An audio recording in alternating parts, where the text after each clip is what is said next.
Hey yo yo yo, salut les turfeuses, salut les turfeurs, bienvenue pour un nouveau pronostic de Benoît Requin. Ok, place au pronostic du quintet du lundi 25 août, direction Paris-Vincennes pour le prix de Mortin, 3 attelés, 2850 mètres, 16 partants, réunion 1, course 7, indice de confiance 3 sur 5. Eh bien, cette vidéo, je la tourne avant l'arrivée du quintet de ce dimanche et je reviendrai dessus demain. Ok, c'est parti, on commence le pronostic et on commence avec le numéro 1, Gourou, que je n'ai pas retenu, mais qui est quand même à l'arrière de ma petite liste des possibles troubles faits. On passe au numéro 2, Félicita Découvre. Lui, par contre, je ne l'ai pas du tout retenu, j'en ai préféré d'autres.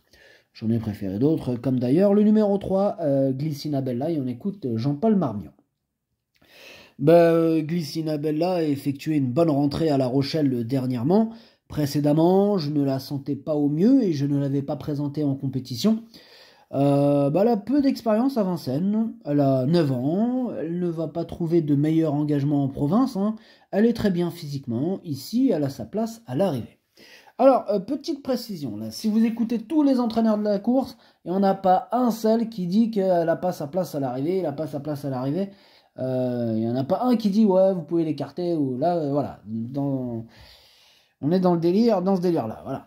Tous les entraîneurs croient aux chances de leurs participants, donc à nous de tirer le vrai du faux, d'essayer de déchiffrer ce quintet. En tout cas, ce numéro 3, je suis d'accord avec lui pour le coup, avec cet entraîneur, avec Jean-Paul Marmion, je crois aussi en ses chances. Je l'ai gardé dans mon prono, pourquoi pas une fin de combinaison, pourquoi pas une petite 5e place, moi je l'ai gardé en toute fin de combinaison. Bref, on passe au numéro 4, Godepsou. Alors ce numéro 4, lui par contre j'y crois pas trop, je l'ai pas retenu, mais voilà, dans un champ réduit il a sa place, moi il est en plein milieu de ma petite liste des possibles troubles faits.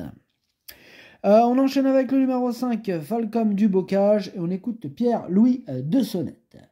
Eh bien, sa rentrée sur l'herbe de Rochefort était très bonne. Falcom du Bocage était un peu moins bien ensuite. Ici, il retrouve des conditions de course intéressantes, comme lors de son bon printemps. Il a pris des gains depuis, mais il paraît toujours compétitif. Il devrait se racheter avec un déroulement favorable. Je m'attends à le voir terminer dans le quintet. Je m'attends aussi, j'espère le voir terminer dans le quintet, puisque c'est carrément mon préféré, donc ça serait grave quand même. Enfin bref, on passe au numéro 6, Philou Smiling, que je n'ai pas retenu, mais attention, c'est quand même lui le chef et le capitaine de ma petite liste des possibles casseurs de tickets repérés, attention.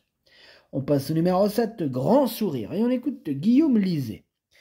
Ouais, Grand Sourire, il avait été arrêté au printemps pour un petit problème de jambe. Là, sa récente course de rentrée était satisfaisante. Bon, il connaît parfois des soucis pulmonaires et ne travaille pas très dur, mais il me paraît prêt. Il a besoin d'un bon parcours et ne pas faire le tour de ses rivaux, mais dans un tel lot, il a une belle carte à jouer. Si tout se passe bien, il peut même gagner. Il peut même gagner, nous dit Guillaume Lisée, qui croit aux capacités de son cheval, qui pense qu'il peut même gagner. En tout cas, moi je pense aussi, pourquoi pas la victoire. Je l'ai mis sur le podium, donc oui, ça peut jouer au parcours, pourquoi pas la victoire. Moi je l'ai mis 3e. On passe au numéro 8, Giant Madrid, et on écoute Danny Stower. Bonjour Danny. Bonjour.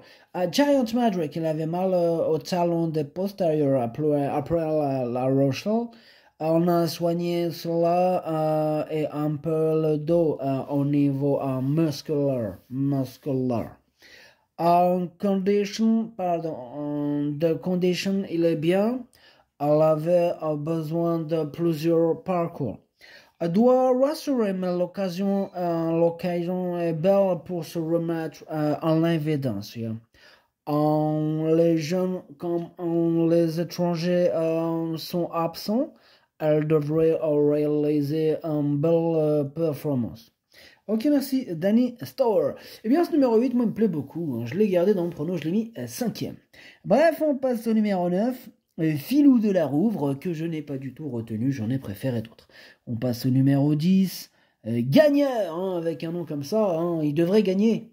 Bon, pas du tout. En tout cas, moi, je l'ai pas retenu, j'y crois pas trop. C'est un regret, c'est mon 2e cheval de complément en cas de non partant. On passe au numéro 11, Flash Money. Est-ce qu'il va ramener de la money, Flash Money? En tout cas, moi, j'y crois pas. Ce numéro 11, je le raye. On passe au numéro 12, Ethan Drive, et on écoute Franck Terry. C'est l'une de ses dernières courses. Eh oui, ça y est, c'est bientôt la fin. Mais bon, c'est comme ça.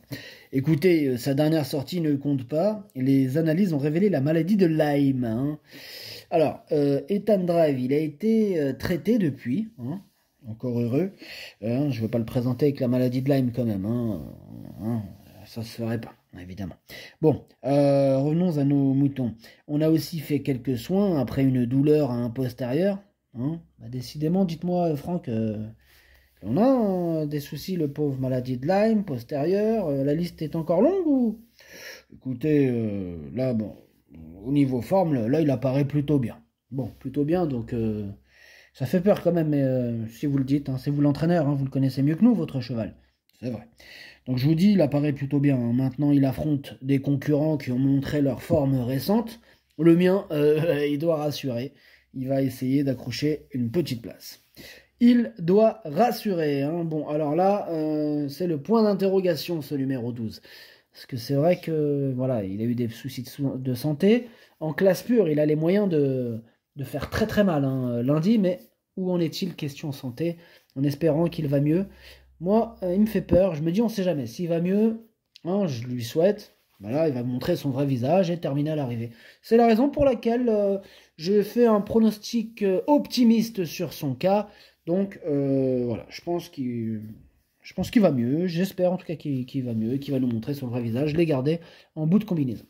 On passe au numéro 13, Fox Papa Tango, que je n'ai pas retenu, mais par contre il m'embête beaucoup, c'est lui mon gros regret, c'est lui mon cheval de complément, cas de non partant, attention possible, cassage en vue. On passe au numéro 14, Galion, et on écoute Alexandre de Jésus. Bonjour Alexandre. Si, buongiorno. Galion, il avait besoin de reprendre du moral après quelques durs combats à Vincennes. Il s'est changé les idées sur l'herbe et il n'a pas démérité dernièrement à Rochefort-sur-Loire. Lundi, il bénéficie d'un engagement sur mesure. Il a rivalisé avec des meilleurs chevaux et s'il veut bien se livrer à Vincennes, il peut bien faire. S'il déçoit, il partira au repos jusqu'au printemps prochain. Ok, merci Alexandre. En tout cas, voilà, on a bien compris. S'il nous fait une mauvaise course, on va le laisser se reposer jusqu'au printemps. Ça lui fera des vacances, ça lui fera du bien. Par contre, s'il fait une belle performance, il continue. Voilà, vous avez compris.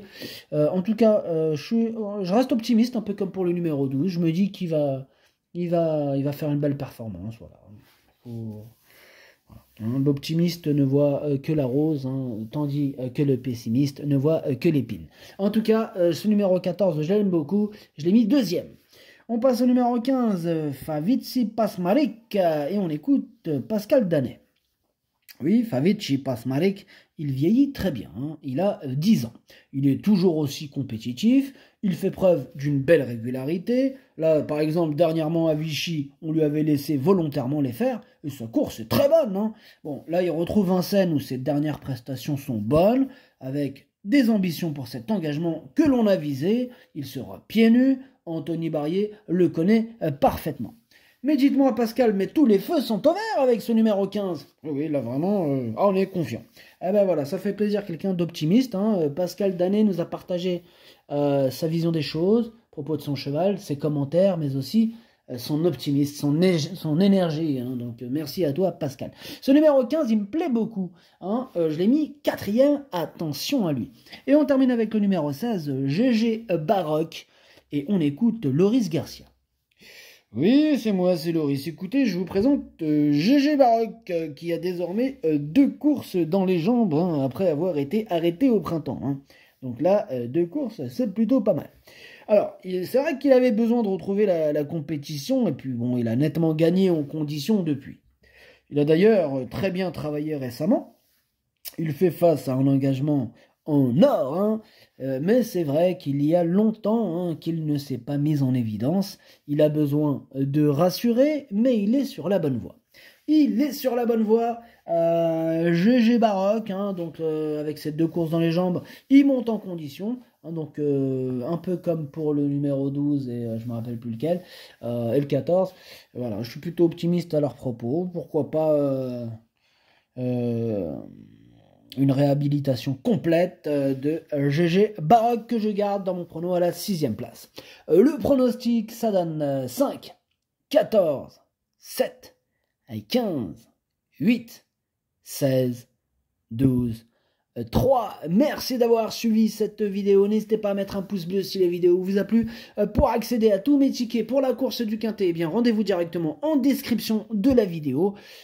Pour accéder au bouton rejoindre, il suffit d'appuyer sur le bouton rejoindre, ça vous donne accès au prono en 8, plus les 2 chevaux de complément et plus le cheval capitaine, hein, qui est capitaine et chef de ma petite liste des possibles casseurs de tickets repérés. Et je vous remercie grandement à ceux qui me donnent de la force via ce bouton rejoindre. Et merci à tous ceux qui nous ont déjà rejoints. Hein, merci grandement. À jouer avec modération. Bonne chance. Chopez-le-moi. Ciao.